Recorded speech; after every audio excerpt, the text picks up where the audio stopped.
Welcome to Season 9 of the Let's Talk Data podcast series presented by SAP, where we break down how businesses can go from data overload to data confidence, unlocking AI, smarter decision-making, and real business transformation. If you haven't done so already, please follow or subscribe to the podcast on your favorite channel to stay tuned in. Hello, everybody, and welcome to this episode of the SAP Let's Talk Data podcast. My name is Daniel Dukes from SAP Product Marketing, and today I'm interviewing the 2024 Dota World Champions. Team Liquid, welcome to the podcast, and congratulations on the big win. And our audience is a mix of SAP and Team Liquid enthusiasts. But before we begin, let's take a minute for proper introductions. Maybe Boxi, Jabbz, can you talk a little bit about Team Liquid and what you do for Team Liquid? So I'm Jabbz. I'm one of the coaches for the Dota team in Team Liquid. We've been one of the longest standing rosters in Dota, and in 2024 we managed to win the International, which is the World Championship in Dota.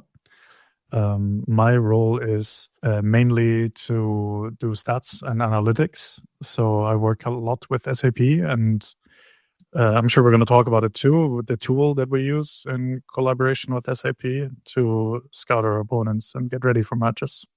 I am Boxi. I am the, offlane player. I guess one of the 5 players in the core team of Team Liquid's eSports Dota 2. And I've been playing in Liquid for I don't know how long, probably 5 to 6 years now. And we just won the championship, like we said, which was really cool. My first really big LAN win. It was super exciting. We had a lot of fun in Denmark. And now I guess we're playing the new season, trying to win more tournaments. Fantastic. And Boxi, just real quick, can you just describe what it was like when you lifted that trophy up after that championship? That had to be an amazing feeling. Yeah, for me personally, it was a little bit, it's not something you're probably only going to feel once in your life. And I thought I would be happier. It was really cool. And it was very like you're filled with a feeling of, I don't know if I would say euphoria, but a feeling of satisfaction. And now you reached a goal that you've been working towards for majority of my adult life. It's like 10 years I've been playing competitive esports.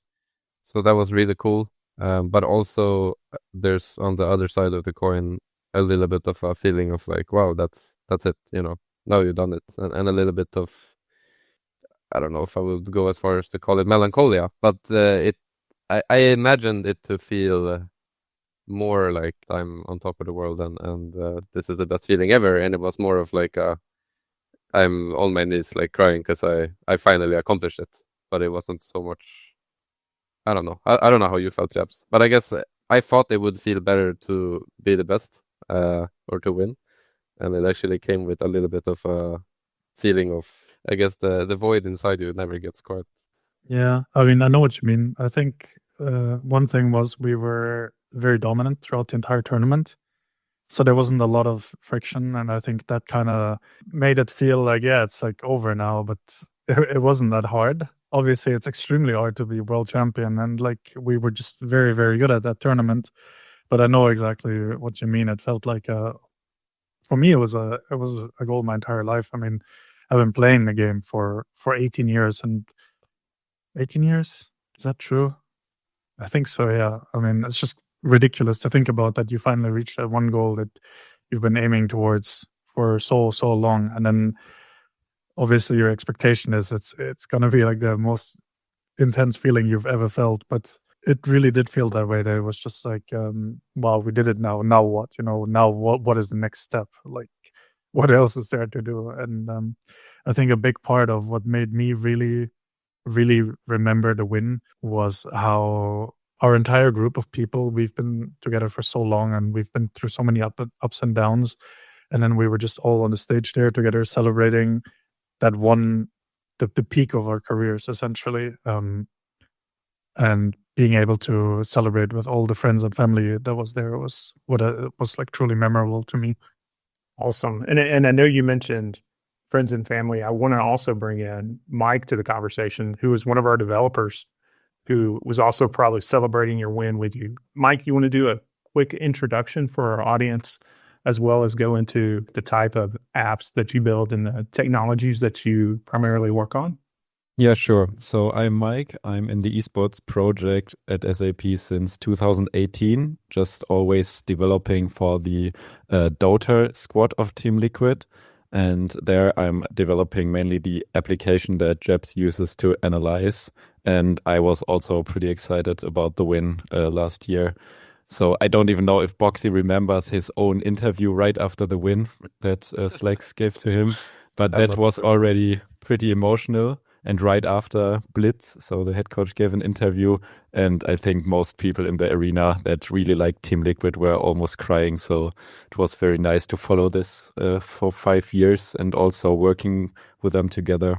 So Jabbz and Boxi, we may have some listeners, some SAP listeners especially, who may be new to the concept of competitive esports from a high level. Can you describe it and even talk about Dota? I think the game that you guys focus in on for this team.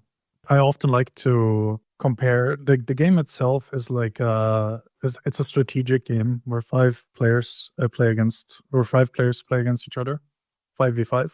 A lot of people know chess, and I'd say like it mirrors chess in a lot of ways, where it's a very strategic game about like how to play your pieces right. And every one of these 5 players plays one of those pieces. So the goal is to play as a team and gain advantage upon the enemy, and then the end goal is to destroy the enemy's base. And what makes it so exciting to watch is that there's a lot of ups and downs within the game, a lot of exciting moments, and some downtime in between. So the exciting moments become very exciting. And people come and watch these games online. They come to stadiums and watch teams play against each other in person. And it's very comparable to traditional sports where people will just become attached to teams and follow players, and they're just fans of them. And it's exciting to see their storylines. And I think for our team specifically, a lot of people really enjoyed our storyline, from the people that we were, where we came from, how long we stuck together. Yeah, it's very exciting, I guess, to see a team or a club, even in football. I mean, there were many cases of teams, and I mean, when I say football, I mean like European football, because I'm not an expert on American football, but there's a lot of examples where like lesser known teams or smaller clubs become bigger and bigger and bigger over the years, and then win that one championship. And I think it's very comparable to that a lot of viewers just enjoy these storylines of teams. And that's what makes it so exciting. So speaking of exciting, what would you say is probably the most memorable match that you played in or been a part of? Maybe Boxi and Jabbz. Yeah, I think for me, it's actually not from this TI, the latest championship, because as Jabbz said, we kind of steamrolled everyone. And while that's great, it's not as it's not as memorable when it's not like the edge of a needle between winning and losing. We played 2 years ago, I think, in Singapore. We played a TI where I think we won the first game against the South American team. And then in the second game, we were in quite a winning position. And I guess I threw a little bit. I remember our captain in the team at the time was like, all right, guys, let's not do anything. We're going to play safe. We're going to vibe and be patient. And then I kind of went in there. And then the game 3, we had a really pivotal moment where one of our players, I guess pieces, as Jabbz called them, gets attacked, survives with literally 1 life out of maybe the 3,000 or 4,000 that he had. And we managed to turn the whole attack or the fight around and won that match and kept going really far into the tournament. And that was a really big breaking point for me. And I think it was really cool to play a game that had so much suspense and was so close between winning and losing. And I'm sure like people watching, and maybe us included, thought that we had already lost at some points and maybe thought that we had already won at others. And then come out on top. And I think that's what makes Dota really cool, that you can have like a ton of nail-biting moments where individual skill and like team coordination can be at such... It's so intense, I guess, to play. Yeah. Even that one player that survived with 1 HP in that situation said afterwards that this win meant more to him than the championship he won 5 years before. That game was extremely memorable. And I think, personally, I would have to say it was the same game, Game 3 against Thunder Awaken at TI 11. Good that you mentioned the specific game. But not only, I think for me personally, not only the fact that it was such a close game, and it was more like the expectation was that we're going to lose it, and then somehow we managed to turn it around in the most absurd way. But it was also the fact that that game then qualified us for the final weekend of the tournament, putting us into the top 4 in the world. And it was, for me, the first time we had ever reached such heights in the team since the point where I joined. And it was kind of the start of an era for our team where we ended up being one of the contenders for winning tournaments for the next years to come, all the way till last year, where we ended up like winning that same tournament's edition of that year.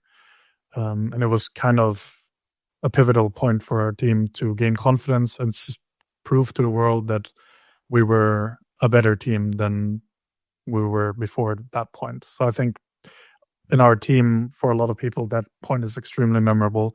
And I guess an honorable mention would be in 2023 at eSports World Cup Riyadh Masters. There was one game where it was very similar, where we had basically lost the game. In that situation, even more so than in the game in Singapore, we had essentially lost the game, and a 1 in a million play that usually never works ended up working, and we somehow managed to win the game due to the play of one of our guys. And it was not only like an incredible win, but it also gave us, I think that match was worth more than $1 million. So it was, high stakes and very, very, very tense. So for those listening that may be new, I think it's safe to say a team just doesn't show up to one of these tournaments. There's probably a lot that goes behind the scenes and off the stage to prepare for it. Would you say that's true?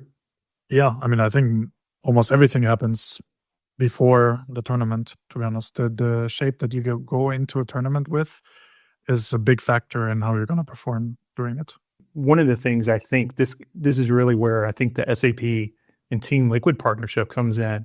I believe these games even produce large amounts of data.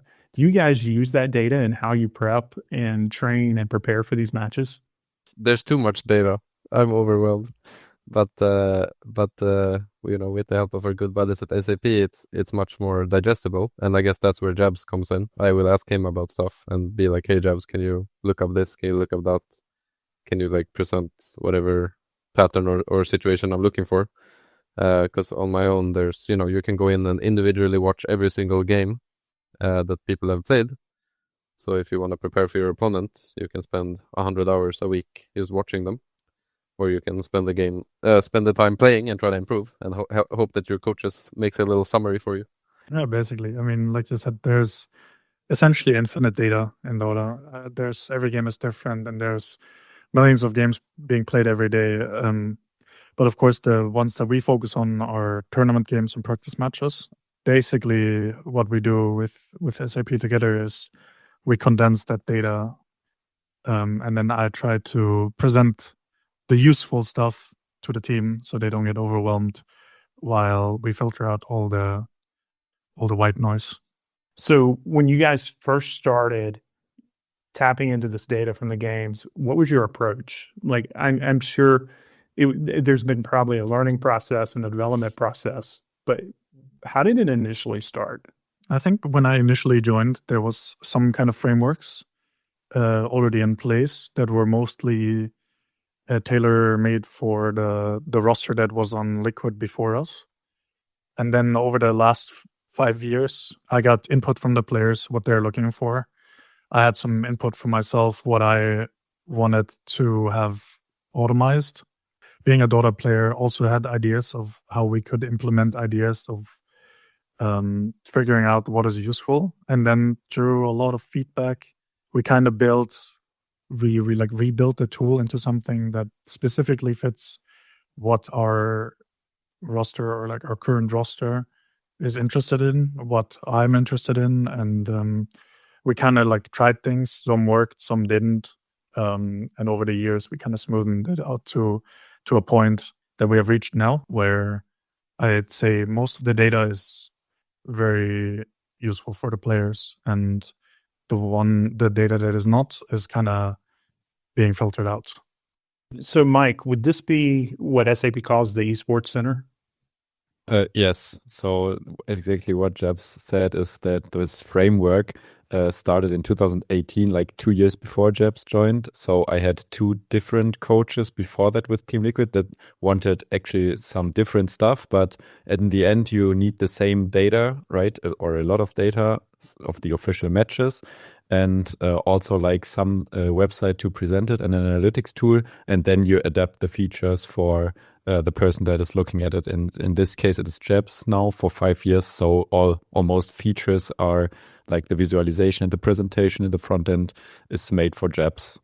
And so Jabbz and Boxi, you guys use the eSports Center to prepare for matches and as part of your training. Is that right? It's not necessarily only to prepare for specific games. It can just be to easily like compile a lot of data and patterns. And let's say right now there was a big update in the game and it can get a little confusing, but then you can pretty quickly pick up patterns of what people do. And if you see, okay, a lot of people are doing this, then I can be like, is that good? Is that bad? Should I copy it? Or like if I want to look for certain things on the map, then I know where people tend to gravitate towards just based on data that's like extrapolated from thousands of games. I don't know how many. It's way more efficient than trying to sift through and watch like a lot of individual games. So for the eSports Center, does everybody on the Dota team use it? Who all uses the SAP tool? There are some individual players who sometimes use it, but it's mostly made for the tasks that I need it for. Mm-hmm. So I want the players to not have to think too much about things other than the game. I'm essentially the person of contact in that regard that connects SAP and Dota for us, where I make the data presentable in a way where it's easy for people that don't want to learn how to use, learn how to use the tool specifically, that they can also benefit from it. Boxi, for example, does use it sometimes too for features that are more individual focused. Obviously, every video game or esports game is like very different. So you can't really use the same exact tool for different games, but we do have a tool for League of Legends too. We do have it for other games too, yes. So even for Dota, I guess you can look at kind of the before and after of using the tool, and it's probably a night and day difference. Like your level of competitive play would be completely different without the tool. Is that a safe assumption? Yes, I think in competitive games, the difference between winning and losing is usually very small. The margins are very small. And having a tool like this basically secures your chances of not missing out on those small margins. Because usually these things take a lot of time. And you save a lot of time by running this exact process. And the players have the luxury of not needing to spend their own time on small details. There's a lot of feeling-based decisions in games like this, and there's a lot of like logical decisions. And I think having a nice balance between those is pretty important. Like the logical side of things, like patterns and like decisions based on patterns, being able to give that to the players is super helpful, because it's kind of hard to convey why a decision was made based on feelings, but it's very easy to convey why a decision was made based on like cold, hard facts and data. So that's where it's like nice that I can help them with that, and then they can maybe focus more on their own individual gameplay and still get the bonus of getting all that info. So, Mike, a question for you, kind of opening up the hood and looking underneath. What development tools did you use to make this happen? What technologies from SAP did you use to bring this insight to Team Liquid? We started back in 2018 very directly with the team in SAP that is responsible for the SAP HANA Cloud. Or back then it was only SAP HANA. SAP HANA Cloud was just coming afterwards, but we could easily integrate into that. So this is where we came from. And then later we also deployed all our stuff on the SAP Business Technology Platform, where until today, all our stuff is running, and we can easily deploy more things to get more data. So data importers, but also the back end, the front end, and the database is all running over the BTP from SAP today. So it's all cloud.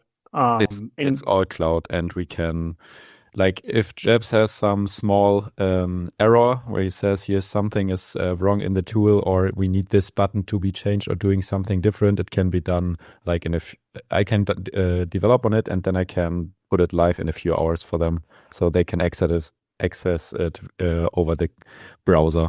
So since it's browser-based, Jabbz, you guys can use this regardless of where your tournament is or where you're training. So if you're traveling all over the world, the application, so to speak, goes with you.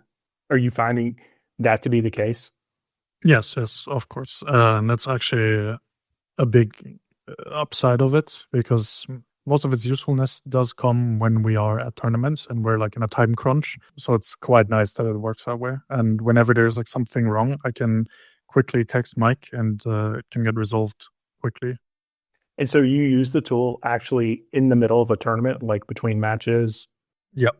Mainly because sometimes you don't even know whom you're facing next, right? So you have to do it during the tournament after the stage, after the first stage in the playoffs. So you prepare for the right opponent. Exactly. It's not always very clear, the schedule that you have. Sometimes, for example, our next tournament is being played in the Swiss stage, which means you only know your first matchup in the group, and then you will play based on whether you win or lose against another team that has won or lost. And until probably less than 24 hours before, you don't even know who you play. And in those situations, it's always very important that you have a quick way to actually be able to prepare for them and get as much info on them as possible, because it's not really realistic to prepare for every single team in a tournament at all times. So, Maik, would you say this is where the power of SAP HANA Cloud comes in, is that speed and being able to give them results pretty quickly? Yeah, the nice thing is that sometimes the games in the tournament are at the same day, right? So you don't know who you're facing, right, like a few hours before. But then when the game finished, it can be retrieved by us and put into the SAP HANA Cloud, where it is immediately accessible from the browser, because everything that you access over the browser, so via the tool, is always taken from the database in real time. And since SAP HANA Cloud is saving it in memory, it is always the newest data that just came in and can be used directly as every other data that is there since like years. That's an awesome example, is being able to get that data live, to consume it live, and use it to influence how you play games and matches. Jabbz and Maik, talk about how you guys co-innovate new features together. What process do you go through to say, hey, we need to add this, we need to accommodate for this change, that type of thing? I would say there are two things. One thing is if a big new feature is coming. So Jabbz gets an idea during a tournament that something would be great to have, like the newest thing that we will have for this year. And then he just gives me a note, let's talk about this. And a few days later, we talk about it a little bit more. So we make a concept, how it would look like. And then over the time, we would get a first version and then update it until it fits the need. And the other thing is if we have an already running feature and Jabbz realizes during a tournament or during preparation that he could have updates on it with some small things that could make the feature better. Right, Jabbz? I mean, I'd say that's about accurate. I think obviously during my workflow, I usually notice maybe this could be changed in order for it to be more efficient or faster, or I just have an idea and I just note it down, I send it to Maik, and then we'll eventually implement it. And then to add to the first point, I think we just try out ideas, like we brainstorm. Sometimes Boxi tells me he would like this or that. I will then forward it and we kind of try and figure out how it would make sense to be implemented. And at the same time, I think we're also not really afraid to come up with crazy ideas sometimes, and we just try it. And if it works, it works. And if it doesn't, it doesn't. But I think it's always important to be kind of open to new ideas and to see if these new ideas will actually have like a positive impact, or if they end up being like I said earlier, kind of like white noise in terms of how much information it might bring to the team. Because for me, it's always like there's a very nice like sweet spot in terms of balance, how much information you really want to convey to the team. you have to make sure that whatever we come up with, that it actually has a use and that it's not gonna overload them with like information that might not actually be necessary for us to win or gain an advantage. I think you're bringing up a really good point. A mentor once told me, he said, always fall forward. And I think that's a great aspect of the fact that you guys chose a cloud architecture to implement this with, is that you can have this continuous cycle of innovation, trying things out. And if they don't work, that's fine. You know what doesn't work, and you continue to improve. With that said, Boxi, one note I do have, and this is kind of a special note in terms of innovation and cool things in the app, maybe. I'm supposed to ask you about Boxi's Ward Corner. Is there a story behind that?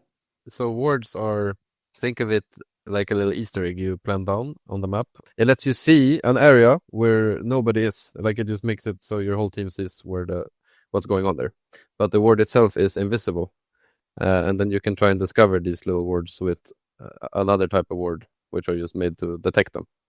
So it's a little bit like a cat and mouse game. So you put down something invisible, and then obviously the enemy puts down something invisible, and you want to try and like suss them out or detect them. But because the map is really big, you kind of have to learn where people place them and what players individually have patterns. So in the ward corner, I can look at myself. I can be like, why did they discover my ward? So will you show me a list of all these little wards, all these different games where I put down a ward which got discovered by the enemy? Because I think the best way to improve is to see like a mistake or a failure and review it, right? And so I will just go in there and I'll be like, okay, I put this one in a bad spot, or like, okay, apparently this is a place where a lot of people will look for them, or maybe like the way I've moved was too much of an indicator as to where I would put it, and you just kind of go and analyze and try and improve so people don't find your wards. It's kind of complicated, but it's a lot of mind games, I guess, between me and the opposing supports. And I'm not traditionally a support player. I am now, I guess, after playing the role for a few years, but it was a really big struggle for me in the beginning, and I think the ward corner helped me streamline the process of like jumping into games, understanding why it got discovered, where I can discover enemy wards, looking at other top tier support players and see kind of what they do.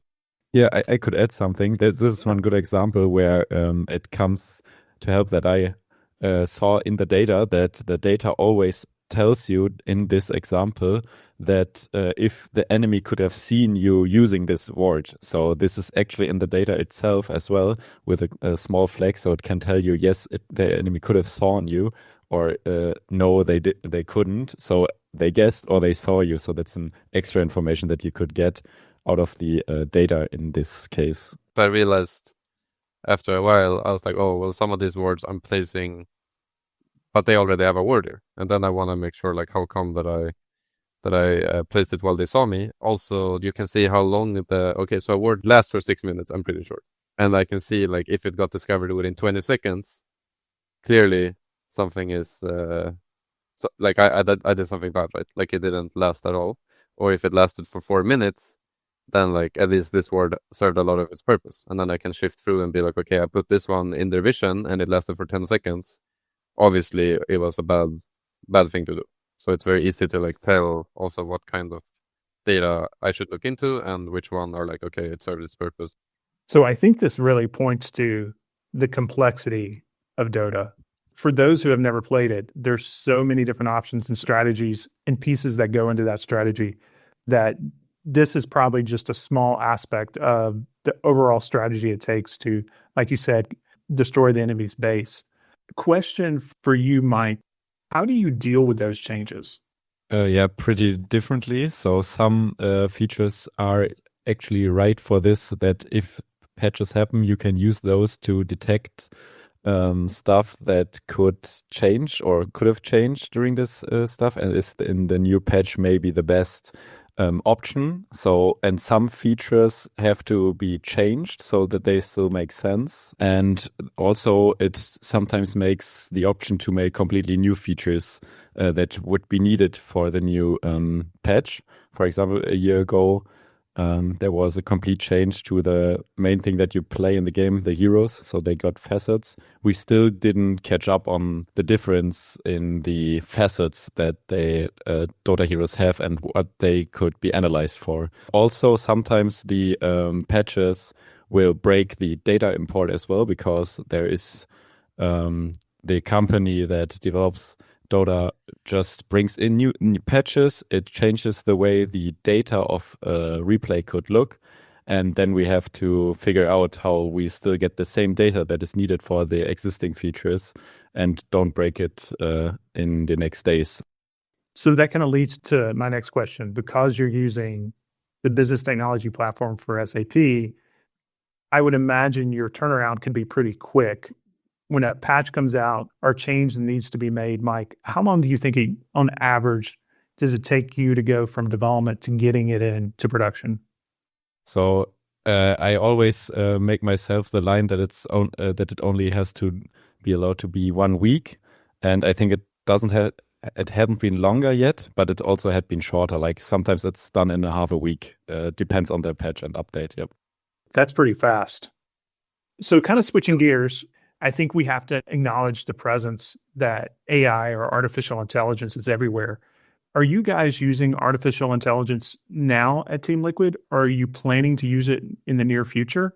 And if so, how is that going to affect how you prepare and play?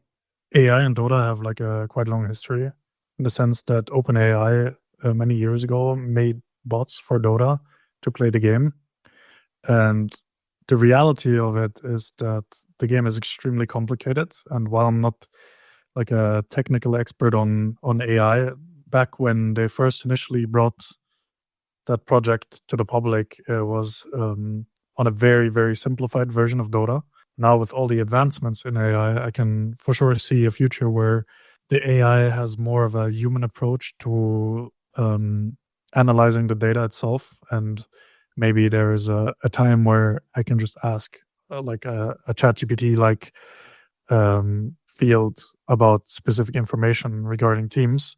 But I think it would require a lot of brainstorming, and it would require, I guess, get to a point where AI can like better understand the game, because I feel like right now there are too many variables, and it's like quite hard to explain the game, I guess, to a computer to get something realistic out of it. I'm not sure, but I guess I'm a little bit of a skeptic in that regard. I mean, I can say I lost to OpenAI 5 years ago, and I'm sure it's been developed since then. The problem is just like, are you gonna be able to get like an AI bot that plays and understands the game at a super high level? Probably not, unless you're OpenAI and you're going crazy with it. But I think that it could be nice to have it as a way to analyze, or like take the tool a little bit further and have it like summarize or analyze games and like recommend things. For example, the words, like if you're like, hey, can you like take some stuff from my word corner and send me the games you think are most like where I got most of the words they worded, or something simple like that, to make my life even more streamlined, I suppose. Like an assistant, I guess. That I agree with. Like a little bit of an assistant, I can for sure imagine that.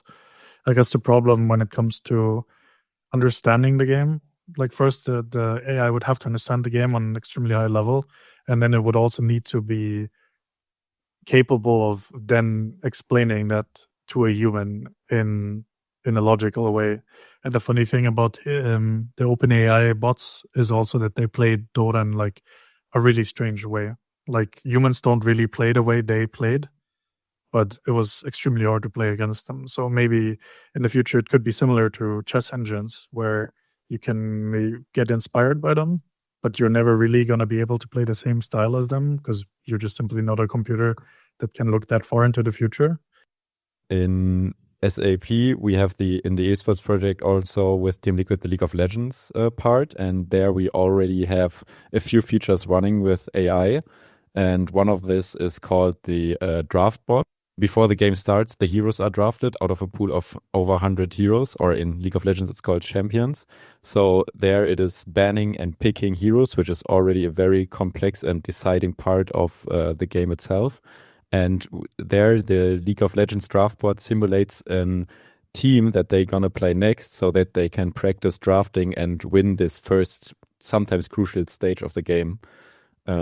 So this is in and used by the League of Legends analysts right now. And also the new thing we had for them was the so-called teamfight detection. So there is an AI approach to find team fights when they happened where the champions and players were located at that time, so that they can analyze the team fights pretty fast. So find them and analyze them. And one thing that is currently on the line, which connects to the assistant part, which is like a chat, is Jewel. So in the League of Legends project, we have currently trying to get going that you can have, like in ChatGPT, like a chat with Jewel where you can ask, name me the best, for example, hero for the next tournament in regarding that our team is Team Liquid and our opponents would be this and that, or other questions, like everything you have, right? So that's the next big thing that the League of Legends team or the League of Legends developer at SAP is working on right now in combination with Jewel. That does sound pretty good. I am officially requesting that fight detection. As we get to the end of our podcast, I just kind of want to conclude with just some general successes that you guys have seen from Team Liquid through the partnership with SAP. Maybe Jabbz or Boxi. Could you share with our audience any successes or any benefits that you have seen from incorporating this application and SAP technology into how you compete in eSports? I think overall, it's because we've been working with SAP for a long time and kind of our team's success has been gradually improving. It's quite intertwined.